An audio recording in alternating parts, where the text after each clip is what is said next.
وياك يستنسخ لي هاي الفلوس. اقول لك ايش عندك يوم هي جايب الفلوس تريد تستنسخن؟ شو تسوي بيهن؟ اشتريها تجيبس من حج علوان. وشلون يمشي لك اياهن؟ هو ما يشوف يعني وما يعرف بيهن مزورات. لا ياك لاوتشي، بس خل اشوف ابوك الا قل له ابنك ينصب على الناس. روح قل له هو ابوي علمني هيك اسوي. هلو يلا اطلع برا، ما راح استنسخ لك بعد. لا تستنسخ، اروح على غير محل. هي بهي هالقدات توي كمي كبر شلون، بس لا يطلع مشي فلوس المزوره براسي واني ما ادري. السلام عليكم. وعليكم السلام، يا هلا ومية هلا، زارتنا البركه، تفضلي. بس ردت اسال على المحل اللي بصفك، شو معزل؟ وين صاحبه؟ قصدك ابو بلقيس ما موجود، يمكن رايح للجامع يصلي. عمري عندك شيء؟ لا تسلم، ما عندي شيء. امان الله احكي انا بالخدمه، اذا عندي شيء للاستنساخ انا استنسخ لك اياه، ايش دي وببلاش. لا تسلم، راح انتظر ابوي يجي يستنسخ لي. ابوك؟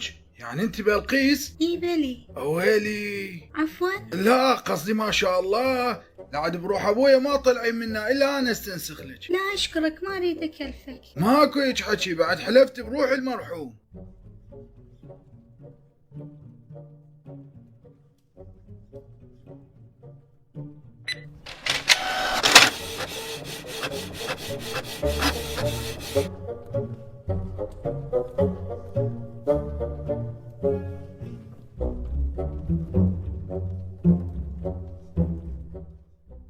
بلقيس لحظة. اخ يابا. هو ما صار عليك شيء؟ لا لا ولا يهمك، هذا موبايل كنت ناسيته بالمحل، بس هسه من وقعت انكسرت الشاشة، يمكن اذا تريدين اصلح لك اياه. لا تسلم، وانا كنت ناوية ابدله.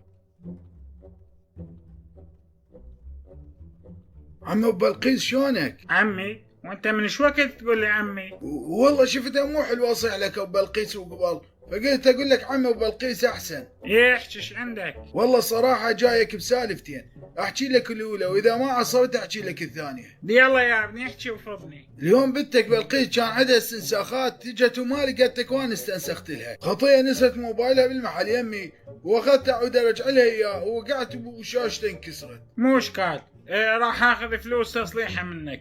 بعد ايش عندك؟ اليوم بالليل نجيكم خطار انا وامي. على بيكم، بس لا تنسى تجيب فلوس الشاشة بيدك.